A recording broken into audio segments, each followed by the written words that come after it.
Hello students. After ionic equilibrium, we will start GOC, that is General Concepts of Organic Chemistry. You are made aware about organic chemistry in class 10th. You were taught some basic concepts of organic chemistry in that class, and from class 11th onwards you will study those concepts as well as some new concepts in detail. Right, that means we will study organic chemistry in details. Right.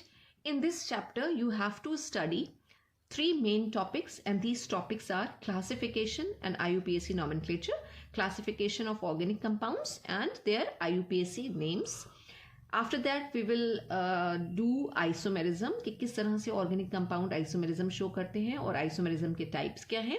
और जो last और बहुत ही important topic आपको पढ़ना है, क्योंकि अब आप ऑर्गेनिक रिएक्शन की मैकेनिज्म भी पढ़ेंगे, और मैकेनिज्म को समझने के लिए हमें इलेक्ट्रॉनिक डिस्प्लेसमेंट समझने पड़ेंगे. कार्बन कोवलेंट बॉन्ड बनाता है, राइट, और कोवलेंट बॉन्ड का फॉर्मेशन किस तरह से होता है ये हमने केमिकल बॉन्डिंग में पढ़ा.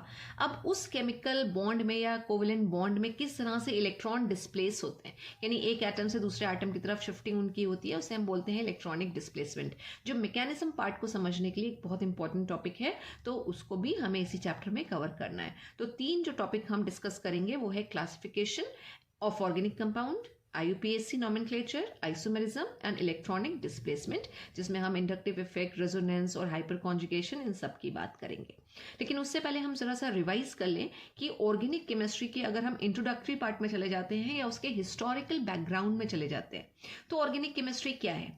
बेसिकली एक कंसेप्ट ये बना हुआ था बहुत ही पहले, लाइक 15 सेंचुरी और 16 सेंचुरी की अगर हम बात करें, कि जो ऑर्गेनिक कंपाउंड है वो लिविंग ऑर्गेनिज्म से ही ड्राइव होते हैं. ऑर्गेनिक कंपाउंड जो है वो लिविंग ऑर्गेनिज्म से ड्राइव होते हैं, और इनऑर्गेनिक सब्सटेंसेस को बोला गया कि वो ड्राइव होते हैं मिनरल्स से, उनका सोर्स जो होता है वो मिनरल्स होता है, राइट. और इसी कंसेप्ट को बर्जीलियस ने थोड़ा सा और इलैबोरेटेड फॉर्म में बताया या एक थ्योरी के फॉर्म में बताया. बर्जीलियस एक साइंटिस्ट जो थे, उन्होंने बोला बर्जीलियस कि ऑर्गेनिक कंपाउंड्स जो हैं वो लिविंग ऑर्गेनिजम्स के अंदर ही फॉर्म होते हैं, यानी उनका जो फॉर्मेशन होगा वो लिविंग ऑर्गेनिज्म के अंदर होगा, और उसके लिए जो रिस्पॉन्सिबल फोर्स है उसको उन्होंने बोला वाइटल फोर्स, कि जो ऑर्गेनिक कंपाउंड है वो under the influence of some vital force और लिविंग ऑर्गेनिज्म के अंदर सिंथेसाइज होंगे. तो बर्जीलियस ने एक थ्योरी दी थी जिसे हम बोलते हैं वाइटल फोर्स थ्योरी, जो ये सिंपली ये कहती है कि the organic compound are synthesise inside the living organism under the influence of some vital force, जिसको लाइफ फोर्स का भी उन्होंने नाम दिया. तो अगर आपसे पूछ लिया जाए कि वाइटल फोर्स थ्योरी किसने दी थी, तो वाइटल फोर्स थ्योरी दी थी बर्जीलियस ने.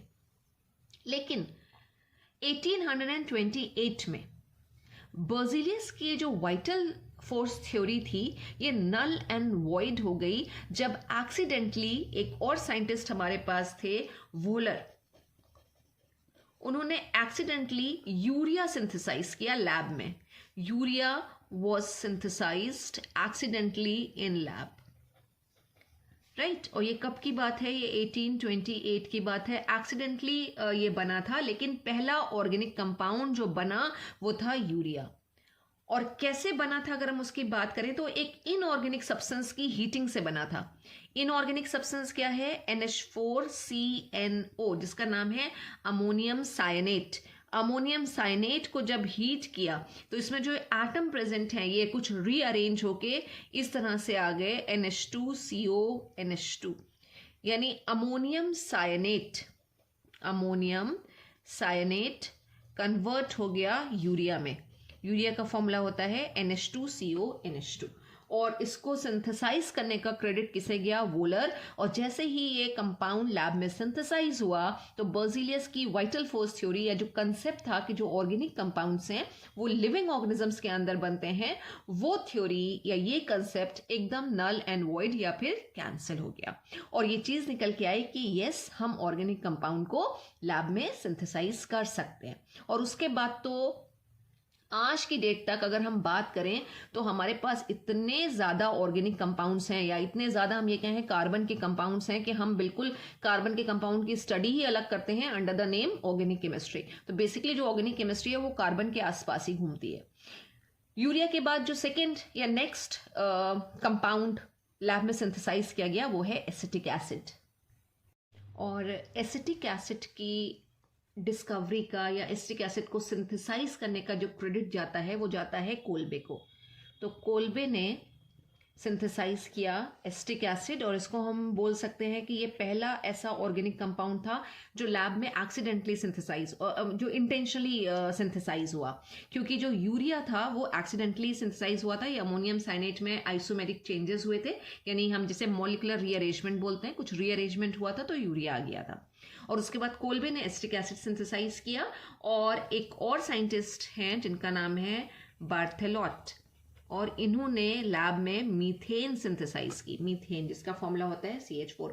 और एज आई टोल्ड यू कि इसके बाद तो बहुत सारे ऑर्गेनिक कंपाउंड्स लैब में सिंथेसाइज होने लगे, और आज की डेट में हमारे पास अगर हम कंपेयर करें, टोटल हमारे पास पीरियोडिक टेबल में 118 एलिमेंट्स हैं। उसमें से अगर हम सिर्फ कार्बन के कंपाउंड्स ले लें तो इनॉर्मस नंबर ऑफ कंपाउंड्स हैं। ऑर्गेनिक कंपाउंड्स हमारे पास बहुत हैं, यानी कार्बन कंटेनिंग कंपाउंड्स हमारे पास बहुत हैं। और यही रीज़न है कि हम ऑर्गेनिक केमिस्ट्री को अलग से स्टडी करते हैं, यानी कार्बन के कंपाउंड्स को हम अलग से स्टडी करते हैं ऑर्गेनिक केमिस्ट्री में, राइट, ताकि वो स्टडी सिंपल और सिस्टमैटिक हो जाए। कार्बन जो है वो सारे ऑर्गेनिक कंपाउंड्स का एक एसेंशियल पार्ट है, एसेंशियल कॉन्स्टिट्यूएंट है या एसेंशियल एलिमेंट है। इसीलिए ऑर्गेनिक केमिस्ट्री को हम बोलते हैं chemistry of carbon compounds, chemistry of carbon compounds, right. लेकिन इसमें भी एक्सेप्शन है, केमिस्ट्री ऑफ कार्बन कंपाउंड्स।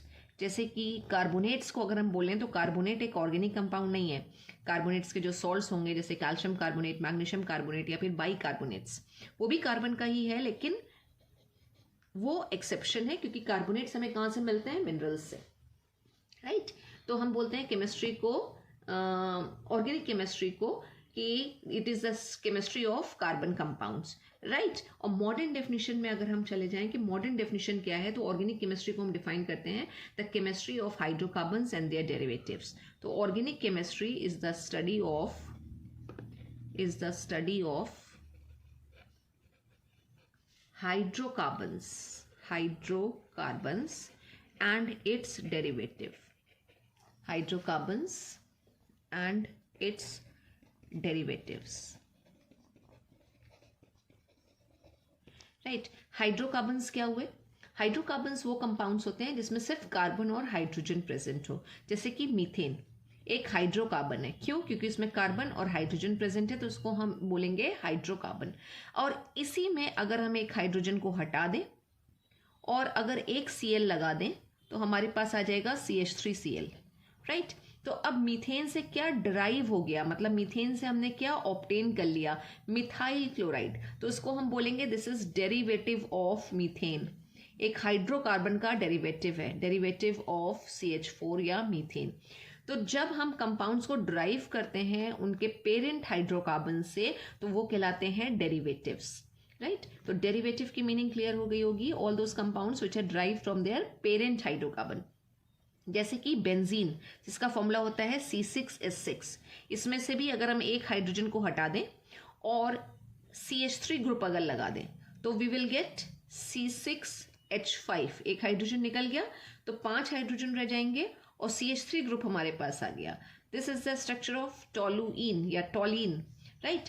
तो ये बेंजीन जो है एक हाइड्रोकार्बन है जिसको हम पेरेंट हाइड्रोकार्बन भी कह सकते हैं, और इससे क्या ड्राइव हो रहा है? टोलिन ड्राइव हो रहा है। तो ये टोलिन जो है वो डेरिवेटिव हो जाएगा बेंजीन का। तो ऑर्गेनिक केमिस्ट्री को हम बोलते हैं the study of hydrocarbons and their derivatives. अब क्वेश्चन ये है कि हम ऑर्गेनिक कंपाउंड्स की सेपरेट स्टडी क्यों करते हैं? उसका रीजन ही यही है जो भी डिस्कस कर रहे हैं कि ऑर्गेनिक कंपाउंड्स बहुत हमारे पास, उनका जो नंबर है, मतलब means they are very large number of organic compounds exist around us. तो इतने सारे ऑर्गेनिक कंपाउंड्स हैं, बल्कि अगर हम कहें कि जितने भी कंपाउंड्स हमारे पास अवेलेबल हैं उसमें से 90% कंपाउंड्स जो है वो ऑर्गेनिक कंपाउंड्स हैं। तो स्टडी को सिंपल और सिस्टमैटिक बनाने के लिए, फिजिकल और केमिकल प्रॉपर्टीज को अच्छे से स्टडी करने के लिए हम ऑर्गेनिक केमिस्ट्री को या ऑर्गेनिक कंपाउंड्स को अलग से स्टडी करते हैं। फिर क्वेश्चन ये आता है कि आखिर ऑर्गेनिक कंपाउंड्स इतने सारे कैसे बन जाते हैं, या ऑर्गेनिक कंपाउंड्स का इतना ज़्यादा नंबर क्यों है, इनऑर्गेनिक कंपाउंड्स इतने कम क्यों हैं, जितने नॉन कंपाउंड्स हैं उसमें से 90% ऑर्गेनिक कंपाउंड क्यों है? तो उसकी कुछ रीज़न है, क्या रीजन है? वो कार्बन की बेसिकली यूनिक प्रॉपर्टीज कहलाती हैं कि कार्बन की अपनी कुछ यूनिक प्रॉपर्टीज है। पीरियोडिक टेबल में कार्बन कुछ ऐसी प्रॉपर्टीज शो करता है जो दूसरा एलिमेंट शो नहीं करता, और यही रीजन है कि कार्बन इतने सारे कंपाउंड्स का फॉर्मेशन कर लेता है। अब उस प्रॉपर्टीज में अगर हम चले जाएं तो सबसे पहली प्रॉपर्टी हमारे पास आ रही है कैटिनेशन की प्रॉपर्टी। ये भी आपने क्लास 10th में पढ़ी है, कैटिनेशन, जिसको हम सिंपल लैंग्वेज में बोलते हैं सेल्फ लिंकेज। सेल्फ लिंकेज यानी कार्बन के पास एक ऐसी प्रॉपर्टी है कि वो अपने ही दूसरे एलिमेंट के साथ कंबाइन करेगा और लॉन्ग चेन ऑफ कंपाउंड्स का फॉर्मेशन करेगा। Long chain of identical atoms का जब फॉर्मेशन होता है तो वो चीज कहलाती है कैटिनेशन। ठीक है, तो कैटिनेशन को हम कैसे डिफाइन कर सकते हैं? It is the tendency of an atom, it is the tendency of an atom or of an element to form long chain of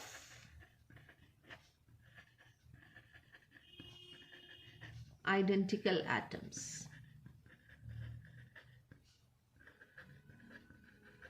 Right? Carbon catenation की प्रॉपर्टी शो करता है। इनफैक्ट पीरियोडिक टेबल में बहुत सारे elements जो हैं वो catenation की प्रॉपर्टी शो करते हैं, अपने ही एटम के साथ कंबाइन कर जाते हैं, लॉन्ग चेन ऑफ कंपाउंड्स बनाएंगे। लेकिन जितना ज्यादा कैटिनेशन कार्बन शो करता है पीरियोडिक टेबल में, और कोई भी कंपाउंड कैटिनेशन शो नहीं करता। कार्बन जो है अपने ही एटम के साथ सिंगल बॉन्ड, डबल बॉन्ड और ट्रिपल बॉन्ड का फॉर्मेशन करता है। इसी के साथ साथ कार्बन लॉन्ग चेन या स्ट्रेट चेन कंपाउंड्स भी बनाता है। उसके अलावा ब्रांचिंग भी आ जाती है कि कार्बन है और एक ब्रांच आ गई, या फिर हम ये बोलें कि साइक्लिक कंपाउंड्स भी बनाता है, एरोमेटिक कंपाउंड्स भी बनाता है। अब इतने सारे जो ये कैटिनेशन की प्रॉपर्टी आ रही है, इतने सारे जो कंपाउंड्स बन रहे हैं कैटिनेशन प्रॉपर्टी, उसका रीजन क्या है? उसका रीजन है बॉन्ड एनर्जी। कार्बन कार्बन की जब हम बॉन्ड एनर्जी की बात करते हैं तो कार्बन कार्बन की बॉन्ड एनर्जी एक तो बहुत ज्यादा है, यानी बॉन्ड को ब्रेक करने के लिए जब हम एनर्जी की बात करते हैं तो वो बॉन्ड एनर्जी कार्बन की सबसे ज्यादा होती है अगर हम दूसरे एटम से कंपेयर करें। जैसे कार्बन कार्बन की बॉन्ड एनर्जी की बात करें तो ये 83 किलो कैल पर मोल है।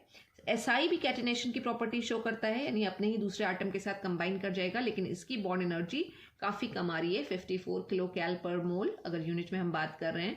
और यही अगर हम NN बॉन्ड की बात कर लें, नाइट्रोजन नाइट्रोजन के बीच के बॉन्ड कर लें, तो this is just 39।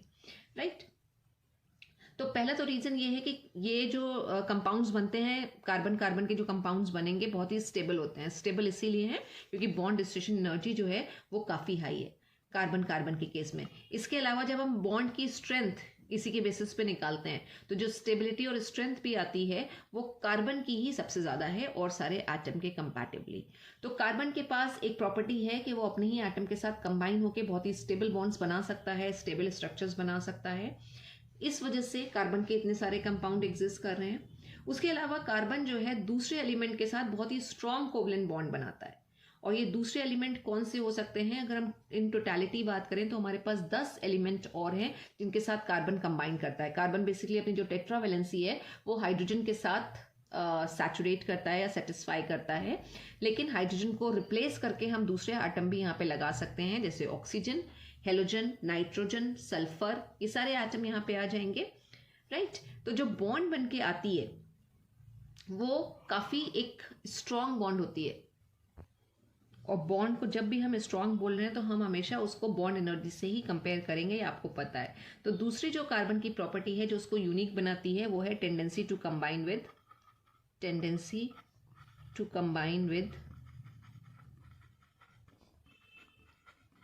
Other non metals. तो कार्बन एक ऐसा एलिमेंट है जो दूसरे नॉन मेटल्स के साथ कंबाइन कर जाता है, जैसे कि अपने साथ तो कर ही रहा है। कार्बन हाइड्रोजन बॉन्ड भी बनती है, कार्बन और ऑक्सीजन के बीच में ये बॉन्ड बनती है, CCl के बीच में बॉन्ड बनेगी, नाइट्रोजन के साथ बॉन्ड बनती है, Br के साथ बॉन्ड बनती है, और स्टेबल बॉन्ड है। जैसे कार्बन कार्बन के बीच में अगर हम बॉन्ड की बात करें, बॉन्ड डिस्ट्रीब्यूशन एनर्जी की बात करें, तो हमने अभी कहा कि ये कितनी आ रही है, 83 किलो कैल पर मोल।